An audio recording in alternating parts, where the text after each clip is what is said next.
नमस्कार, आप देख रहे हैं सी न्यूज भारत और मैं हूं आपके साथ आकांक्षा यादव। वक्त हो चुका अलीगढ़ न्यूज बुलेटिन का, जिसमें हम जानेंगे कि जनपद में किस शराब माफिया के कोल्ड स्टोर पर चला प्रशासन का बुलडोजर, जनपद में एसएसपी ने कौन सा अभियान किया शुरू और जनपद के किस गांव में अभी तक नहीं पहुंची बिजली।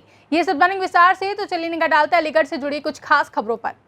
अलीगढ़ में शराब माफियाओं के खिलाफ जिला प्रशासन की कार्रवाई ने अब रफ्तार पकड़ ली है, जहां सोमवार को एसडीएम कोल रणजीत सिंह थाना गोंडा इलाके के पिंजरे स्थित शराब माफिया अनिल चौधरी के हरिओम कोल्ड स्टोर पर टीम के साथ बुलडोजर लेकर पहुंच गए और कोल्ड स्टोर की बिल्डिंग पर बुलडोजर चलाना शुरू कर दिया। एसडीएम ने बताया कि अनिल चौधरी ने अपने कोल्ड स्टोर के साथ मुदवर्ज नाम के व्यक्ति की जमीन पर कब्जा कर लिया था, जो कि बेशकीमती है। एसडीएम के मुताबिक पीड़ित व्यक्ति ने जिला प्रशासन से शिकायत की थी कि अनिल चौधरी की प्रॉपर्टी पर आपके द्वारा कार्रवाई की जाएगी।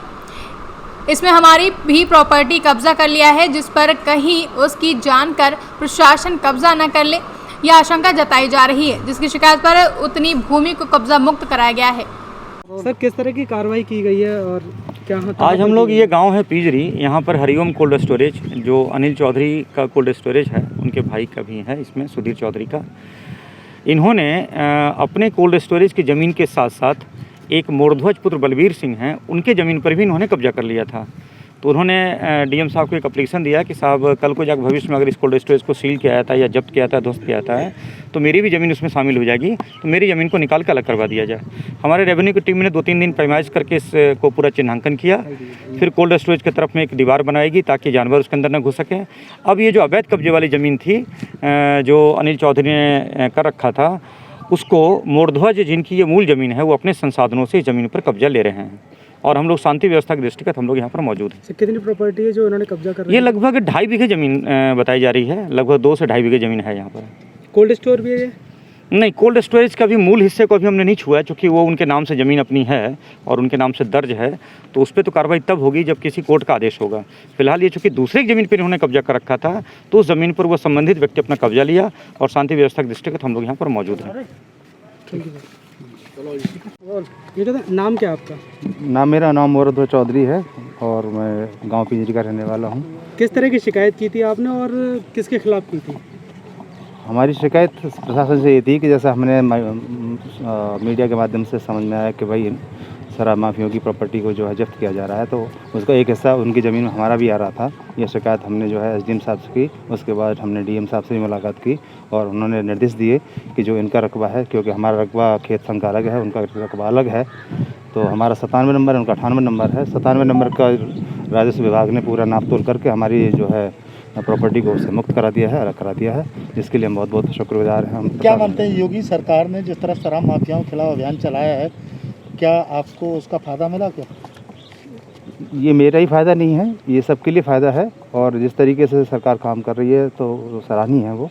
और जो भी आदमी, जैसे पिछले हम कुछ सालों में देखते आए हैं कि जो आदमी गलत तरीके से, अवैध तरीके से अपना काम गोरख धंधा चलाते हैं, उसके लिए सख्त कार्रवाई की जा रही है, उसके लिए सरकार के लिए बहुत बहुत धन्यवाद। अच्छा, आपकी प्रॉपर्टी को उसने अपने कोल्ड स्टोरेज में सम्मिलित कर लिया था? जी जी जी। अलीगढ़ से सी न्यूज संवाददाता संजीव शर्मा की रिपोर्ट। अलीगढ़ जनपद में शराब माफियाओं पर कमरतोड़ कार्रवाई के बाद अब एसएसपी ने अन्य शातिर अपराधियों और माफियाओं के खिलाफ अलीगढ़ पुलिस का ऑपरेशन 420 शुरू हो गया है, जहां पुलिस अब इन सभी के खिलाफ सख्त कार्रवाई करेगी। जनपद अलीगढ़ में जो आम जनमानस है उसको ठगी उसके साथ ना हो पाए, उसको कोई ठग ना पाए, उसके साथ जालसाजी ना हो, इसके लिए एक एंटी फ्रॉड सेल का गठन किया गया है, जिसके मेंबर एसपी सिटी होंगे, एसपीआरए होंगे, प्रभारी साइबर सेल होंगे, इसके अलावा डीसीआरबी प्रभारी इसके सदस्य होंगे। प्रत्येक सप्ताह इनके द्वारा रिव्यू किया जाएगा उन केसेस का जिनमें लोगों के साथ ठगी होती है, जैसे कि नकली शराब बनाने वाले, नकली खाद्य पदार्थ बनाने वाले जिनकी फैक्ट्रियां होती हैं, ऐसे ठग अपराधी। इसके अलावा नौकरी का झांसा देकर लोगों को ठगने वाले लोग, खुद को बड़े बड़े अधिकारियों से संपर्क बता करके लोगों को ठगने वाले लोग, फर्जी वीज़ा, पासपोर्ट आदि बनाने के नाम पर उनसे रुपए ठगने के वाले लोग। इसके अलावा रियल इस्टेट और प्रॉपर्टी फ्रॉड करने वाले जो संगठित गिरोह के तौर पर फ्रॉड करते हैं, ऐसे लोग, साइबर अपराध करने वाले संगठित गिरोह। इसके अलावा सरकारी योजना स्कीमों में लोगों को लाभ देने के सपने दिखा करके उनसे रुपए ऐंठने वाले लोग, और इस तमाम तरह के लोग जो फर्जी डिग्री, मार्कशीट आदि इस तरह के डॉक्यूमेंट्स बनाते हैं, जिसका लोग दुरुपयोग करते हैं और दूसरों को ठगने के लिए। इस तरह के जितने भी गैंग हैं इनको चिन्हित किया जा रहा है। इनके विरुद्ध गैंगस्टर की कार्रवाई की जाएगी, इनके गैंग पंजीकृत कराए जाएंगे और यह कार्रवाई निरंतर चलती रहेगी। इस कार्रवाई के लिए को जो ऑपरेशन है उसको ऑपरेशन 420 का नाम दिया गया है और हमें उम्मीद है कि आने वाले महीनों में ऐसे कई लोगों को हम लोग धारा 420 और अन्य धाराओं के अंतर्गत जेल में निरुद्ध करेंगे और इनके विरुद्ध कठोरतम दंडात्मक कार्रवाई करेंगे। इस पूरे काम के लिए सभी थाना स्तर पर भी सबको सूचित किया गया है और एक मिशन के तौर पर इस ऑपरेशन 420 को चलाया जा रहा है। अलीगढ़ से सी न्यूज संवाददाता संजीव शर्मा की रिपोर्ट। अलीगढ़ जनपद के नगला ब्राह्मण में बिजली न होने से नौजवानों के टूट रहे हैं रिश्ते और 250 के लगभग गांव में आबादी है, जहां गांव में 20 परिवार रहते हैं। बच्चों की पढ़ाई में भी अड़चन आ रही है। क्षेत्र के गांव जहराना के मजारा नगला ब्राह्मण में आज़ादी के 74 वर्ष बाद भी विद्युतीकरण नहीं हुआ है, जिसके चलते ग्रामीण काफ़ी परेशान हैं और निराश भी हैं। जिला मुख्यालय से 30 किलोमीटर दूर बहुचर्चित गांव जहराना से मजरा नगला ब्राह्मण की दूरी मात्र 1 किलोमीटर है, लेकिन अभी तक यहां पर प्रशासनिक अधिकारियों को 74 साल लग गए हैं, लेकिन अभी तक गांव में बिजली नहीं पहुंची है। आपका नाम? सुधीर कुमार शर्मा। सुधीर जी कहाँ के रहने वाले हैं? जहराना ब्राह्मण नगला। बिजली कैसे नहीं है? बिजली तो है ही नहीं, जेई से और ऐसे हिसाब से कई बार शिकायत कर चुके हैं इस बारे में। जबकि मोदी जी का आदेश है हर गांव में बिजली होनी चाहिए, उन्होंने दावा कर रखा है। अब बिल्कुल प्रमाणित करते हैं गांव में बिजली नहीं है? बिल्कुल भी नहीं है, तो आप देख सकते हैं। कैसे काम करते हैं आप लोग? बस ऐसे ही फ़ोन चार्ज कर लेते हैं ट्यूबवेल वगैरह पे जाकर।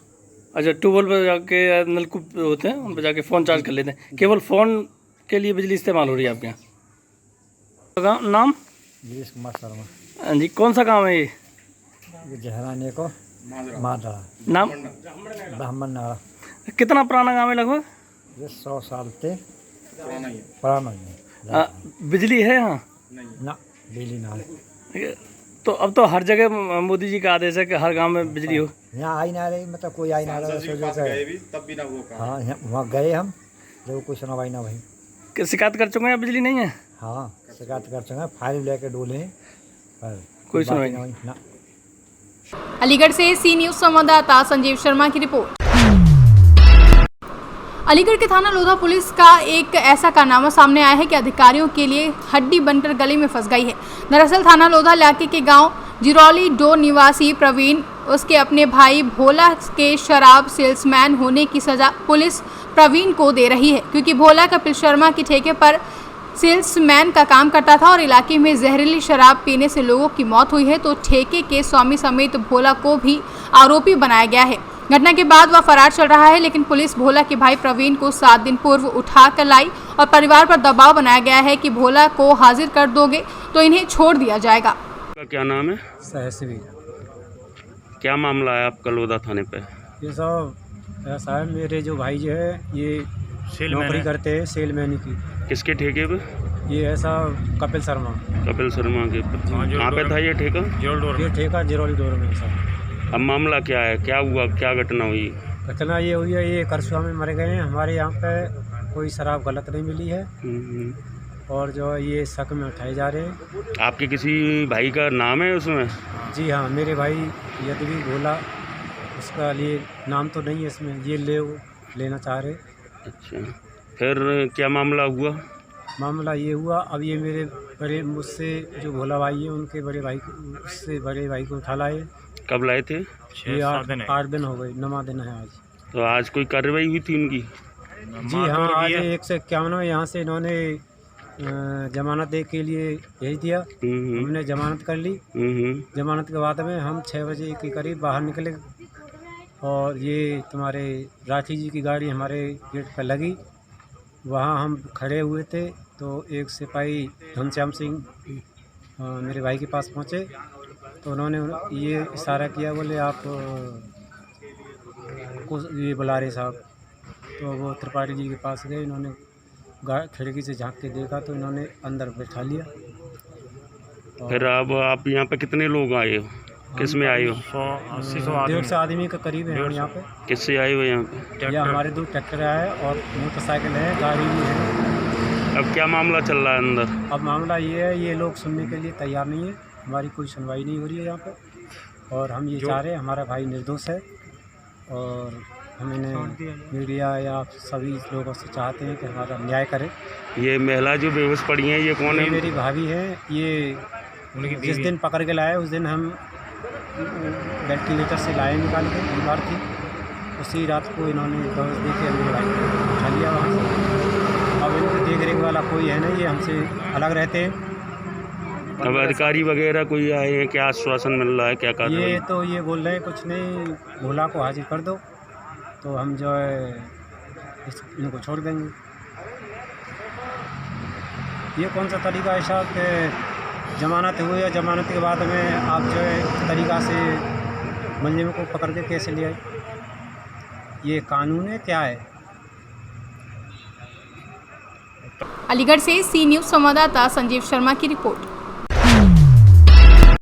अलीगढ़ के थाना बरला इलाके के गांव दत्तावली मोड़ के पास तेज रफ्तार के चलते एक हादसा हो गया, जहां गमी से लौट रहे लोगों से भरी मैक्स पिकअप गाड़ी एक ऑटो को बचाने के चक्कर में पलट गई। हादसे में करीब 2 दर्जन लोग घायल हो गए हैं, जहां घायलों को आनन फानन में सरकारी अस्पताल भेजा गया। हालत गंभीर होने पर करीब दर्जन भर लोगों को जिला अस्पताल और जैन मेडिकल कॉलेज रेफर किया गया है। डॉक्टर साहब, ये एक्सीडेंट हुआ है, किस तरीके का मामला है, कितने लोग घायल हैं? हाँ, जैसा आज हमारे पास एक्सीडेंट की एक घटना के लोग आए थे, उसमें लगभग 12 लोग हमारे पास आए थे, जिसमें 9 लोग थोड़ा सा गंभीर रूप से घायल थे। उनको प्रारंभिक उपचार देने के बाद हम लोगों ने यहाँ से जिला अस्पताल के लिए रेफ़र कर दिया अलीगढ़ के लिए। बताया ये जा रहा था कि मैक्स में ये लोग सवार थे और किसी गमी की घटना कहीं हुई थी, वहाँ ये लोग सारे लोग जा रहे थे और एक टेम्पो काफ़ी तेज़ स्पीड से जा रहा था, अनियंत्रित हो गया। उसको बचाने के चक्कर में इनकी मैक्स पलट गई थी और उसमें लगभग 20 से ऊपर लोग बताए जा रहे थे जो घायल हुए। कुछ लोग वहाँ से डायरेक्ट रेफर हो गए थे, 12 लोग हमारे पास आए।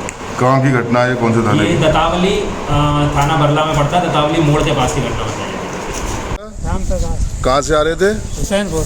कहाँ जा रहे थे? जो मोहननगर जा रहे हैं। तो क्या हुआ है? हैं? कैसे एक्सीडेंट हुआ है?